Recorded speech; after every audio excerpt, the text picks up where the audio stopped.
Have you ever seen a bird and just, like, wanted to date it? You ever wonder what it would be like to be romantically fed, but bird style? To get bird flu, to get a Talon job, to date somebody wearing a big bird costume, but the torso has been removed, so the arms and the legs are the only things that still work. You ever wonder what it would be like to date a human girl head on top of a bird's body? It sounds so wrong. Oh god, no. You ever wonder what it would be like to date somebody who was like a 40-60 split between humans and birds? What's my line again? Right. You ever wonder what it would be like to date the Harpy? Cards on the table here. Poppy the Harpy's my favorite. I like, from Monster Musume, she's my favorite. I like her the best. So you're probably wondering, is it the feathers? Is it the slim build? Is it the tube top? Is it the talent? It's Brittany Karbowski. It's Brittany Karbowski's voice. She just does a really good job voicing Poppy. And I think that she sounds really cute. And especially just the two of them combined together, I thought that a lot of her lines were gold. And that's why I kind of fell for Poppy among the other ones. So take that, every other monster girl. You can have tails, you can shapeshift, you can mesmerize me all you want, but the one thing that you will not have is Brittany Karbowski. That's why nearly a year ago I got this little number. I went to a convention with my friends and we ended up seeing Brittany Karbowski in person. Really sweet lady, by the way, and she ended up signing this from the show. I was picking between, I want to say it was between Angel Beats girl, I forget her name, and Poppy, and I ended up going for the better option because, obviously. And then she signed it with the actual line from the show that I thought was my favorite line from her. Don't worry, it's fine. I've run away lots of times and nothing's happened. Except, they said if it happened again, I'd get incested and deposited. Is this the part where I get incested? Poppy, keep your voice down. She has such a way with words. Thank God I live in this timeline. But it's because of my favoritism of Harpies that many of you probably know from my answers in the comments. I didn't want to do them. I didn't want to touch them because I didn't want to ruin them. Because I knew that there was probably something in there that would make me feel disappointed in Harpies or make me feel guilty for wanting them. And thus leads me into the research. If you're new to this series, welcome. This is where I try to give you the dangers of dating a monster girl. I try to protect you guys. But in the end, you just don't give a crap. You guys just would rather throw yourselves out there than protect yourselves for an elongated lifespan. But you know what? Kind of respectable. Because if we humans are good at anything, it's denying the facts. How this usually works is I give you the origin story of the real-life creature, because, believe it or not, we actually have Harpies in our world. And I'm going to tell you about that. After that, I'm going to follow up with the powers that they have, so the powers that they would have in our world versus what they would have to their anime counterpart. I then follow up with what I think it would be like to introduce Harpies into our society and whether or not we could coexist. Then as an expert on this topic, I'll give you my professional opinion, whether or not I would date the Harpy, and whether or not I would ignore the rules and dangers to my life that I had already put in place. Also, I am not a comprehensive researcher. I'm probably not correct about some facts that I found about the Harpy, and this is a collection of stuff that I thought was neat on the internet that I'm reacting to. Do not cite me for research papers or anything of that sort. Got it? Cool. That said, I hate you guys for having me research this because I wanted my bird girl to be clean, and now she is not. And now it's your turn. Let's ruin your perception of the bird girl, shall we? The Harpy is a being from Greek and Roman mythology described as being a hybrid between a human and a bird. The shape of a Harpy can range anywhere from being a human head and torso with bird-like limbs and bird feet to just straight up having a woman's head on a bird's body, which I'm sure that's someone's fetish. Other fun facts about Harpies include them having slimmer builds so that way they can float around in the air a lot easier and catch wind currents. And that most sources regard Harpies as being a monogendered race of females, and I don't know anything about the reproductive system or how they are able to reproduce, which, believe me, I wanted to know as much as you guys do, but there's just no information on it whatsoever. The only thing that we have is fanfic lore, and according to that, they just snag whatever human man looks good or any human man that happens to be close to their territory. So if you really wanted to, you could go to the island of Crete where Harpies are said to come from and just walk around for a bit and hope you get lucky. But given that Crete is where a lot of creatures tend to come from, results may vary. Like, you might end up with a Harpy, you might end up with a Minotaur. It's like searching for Pokemon in the tall grass. You don't know what you're going to get. I was able to dig up two potential origin stories about where the Harpy might have come from, and the first one is the more logical answer that suggests that the Greeks tried to personify the wind as some sort of creature and just went along with it. So you got two people, right? Person A and person B. what this basically means is that person A had something in his hand that the wind took away from his hand, and person B just goes, a bird girl did that. It's kind of like the time my granddad tried to convince me that rain came from broken airplane septic tanks that just happened to leak over our house. But somehow this was more believable. It got to a point where windstorm and hurricane damage was blamed on harpies for some reason. Like, their personification of the wind went so far that they attributed storms to creatures that could move faster than the eye can see them, which, I mean, honestly, they must have lived in a better world. They lived in a more imaginative one, and I'm kind of jealous here. But as you can imagine, the Harpies did not get a very good rep from this. As a result of being blamed on literally everything, like Dinkelberg out of Fairly Odd Parents, they received a bad luck reputation. The Greeks looked at them with the same way that people would look at black cats for being unlucky, unfortunately. They were referred to as beings of bad luck that would steal food and cloth and cause damage and wreak havoc for no other reason other than because it was a little windy outside, which, gee, you don't say. Maybe it might have been the wind, but you know what? I'm willing to say that it might have been a bird woman. Sure, let's see how far this train goes. I look at this and I think, did the Greeks really believe that bird women did this? Did they really think that bird women pushed the waves and stole cloth from clothing lines or whatever? Because to me, that comes across as people wanting to live in the magic, right? Because it has to be, because our ancestors weren't stupid. They knew this stuff, or at least I imagine that they knew this stuff. So I doubt that they thought that a creature was responsible for some of this, especially for what the Harpy would gain a reputation for later down the line, which leads us to our second origin story. The second origin story suggests that Harpies were born of gods, in particular the gods Thaumas and Electra, which, for no reason at all, they just happened to give birth to 3 bird women. I don't really understand how that works. Like, they weren't punished or anything. This isn't a situation where Zeus turned somebody into an animal. Like, they literally just started out. They just spawned in this way. This kind of leads me to believe that Electra might have been cheating on Thaumas with a dodo bird or something, but, you know, what do I know? The names of the bird women in question were, and I am going to butcher these, Alo, Asipete, and Selano. I should probably cut this. Those are so bad. I'm sorry. Please, Harpies, have mercy on me. I am sorry for messing up your names. Do not crash through my ceiling and torture me. According to the lore of this origin story, these Harpy daughters were beautiful, like the most beautiful women in all of Greece, which just about par for the course for Harpies at this time, because when Harpies were first created, or when they were first conceived by the Greeks, they were divine. So they were practically nymphs, and nymphs also had a divine sort of energy to them that also equated to them being beautiful. And it isn't until many generations after the fact where we get written works like the Eumenides by Aeschylus, where Harpies are now being described as ugly and grotesque, and they come with a ravenous hunger, and they torture people for sick kicks, which, like, way to ruin my bird girls, you dick. Bird sisters in the following generations that would come after them would continue to service the gods, and would show their loyalty to the top dogs on Mount Olympus by taking orders from them, and were really just loyal servants all throughout. But they would mostly show their loyalty by performing their main job, which was to guide souls to the afterlife, or to take people that were meant to go to the underworld before the whole Chiron River Styx stuff was put in place. In particular, if they carried a bad person, say like a thief or a murderer or something, then they would torture them on the flight down by digging their talons into their flesh, or screeching at a loud volume that would rupture their ears until the brain matter leaked out, which... yeah, I'm starting to see why the Greeks didn't really like these things. The most famous story regarding the Harpies comes from the tale of King Phineus and his brush with the gods. So, King Phineus was a recently made king who was given a gift of prophecy by the gods, which I don't really know why they did that. Maybe it was just like a coronation gift or something, but here's the kicker.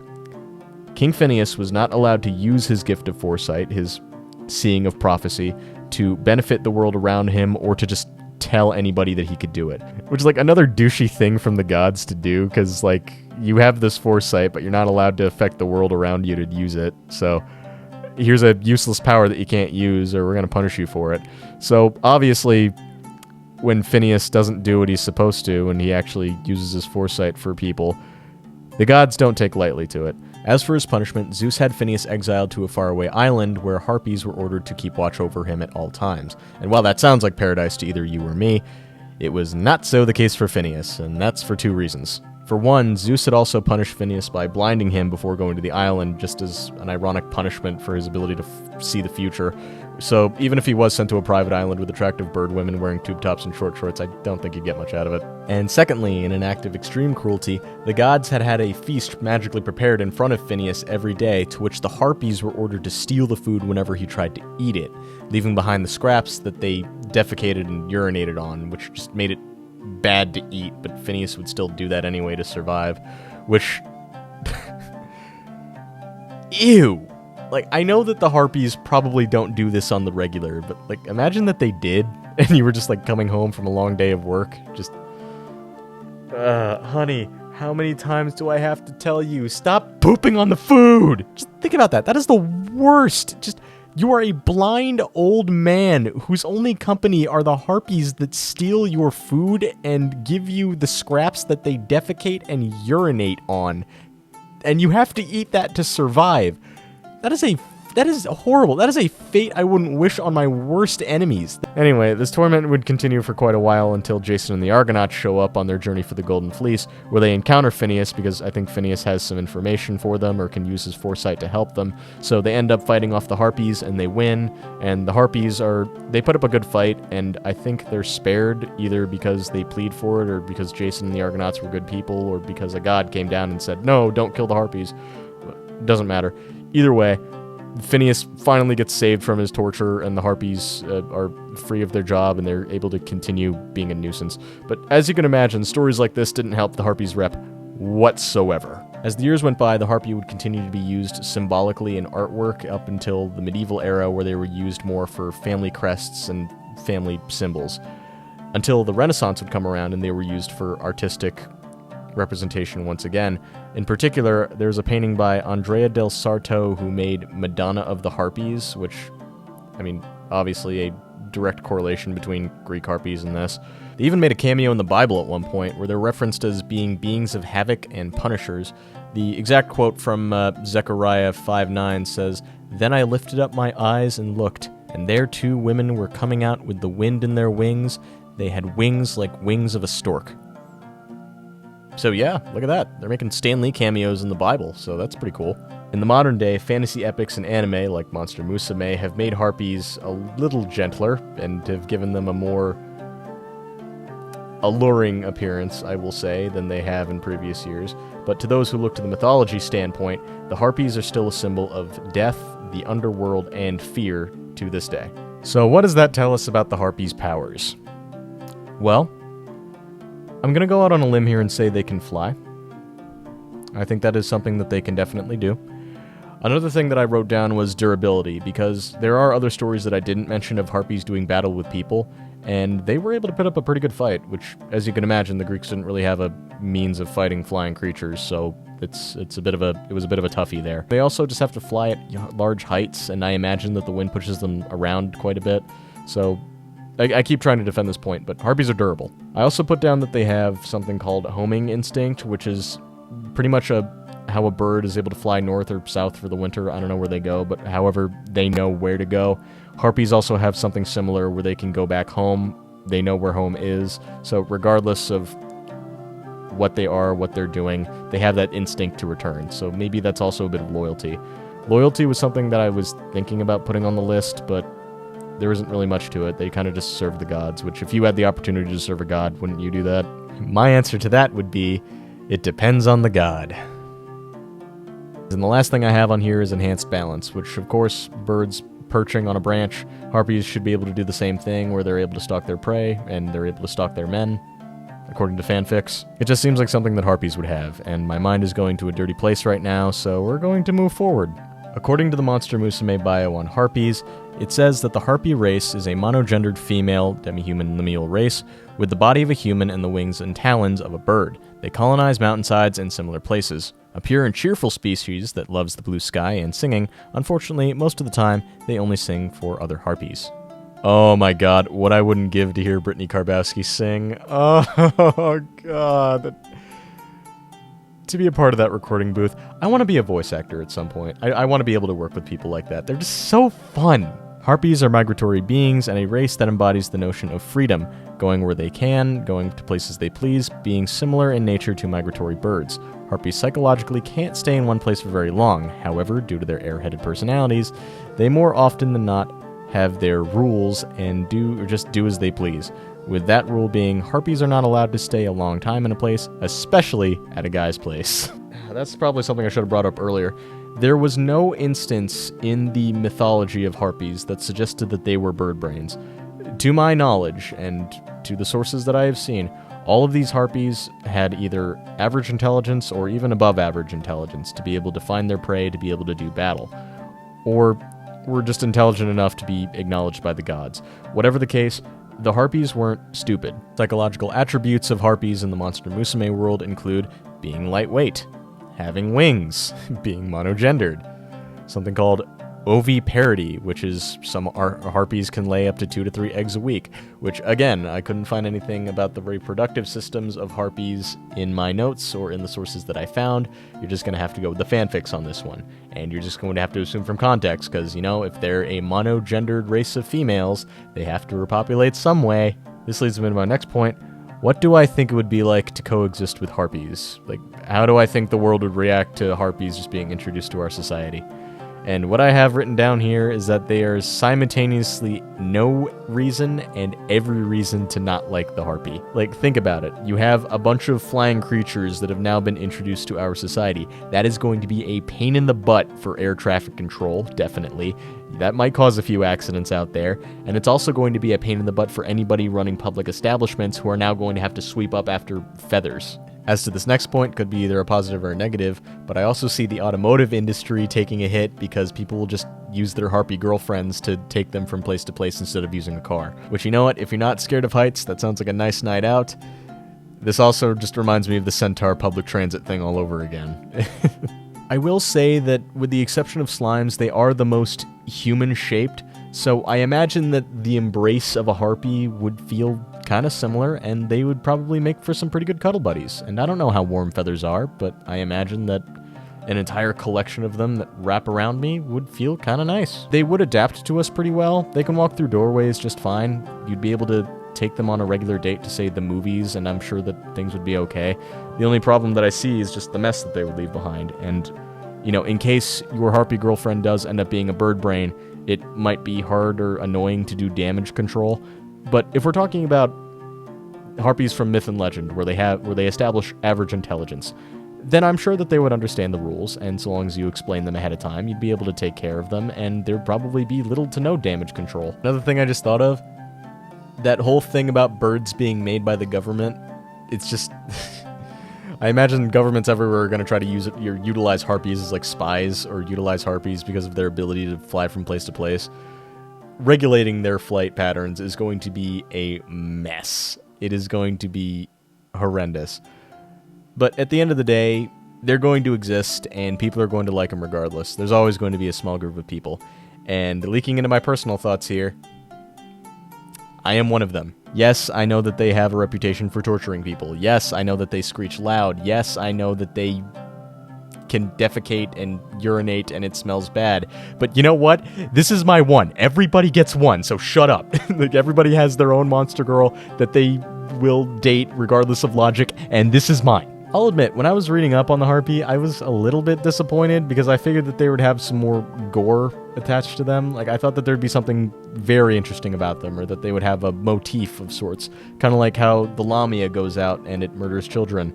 Not that I condone that, but at least it has a backstory that explains it. Or the Jirogamo, how it comes from a real-life organism, like the Joro spider, which is apparently being an invasive species in my area, which is terrifying to say the least. They probably listen to me. But the point is, I thought that the harpy would have some better real-life lore to it, but being based off the wind just kind of seems a little basic. And regardless of that, I still think that they're going to be cute. Like, I still think that they are. Plus, as I have established, I am a thigh man, so seeing that talon to thigh ratio just kind of makes me think it's a knee sock, and I think that that is really hot. As far as them being a symbol of bad luck, a burden, if you will, I am sorry. I'll be honest with you, Chief. I'm probably going to give her worse luck than she can give me. So nothing to worry about that on that front. And even if we did get the bird-brained harpies, the ones that are stupid, that require a lot of damage control, that just means that it would make life more interesting, and I will stand by that.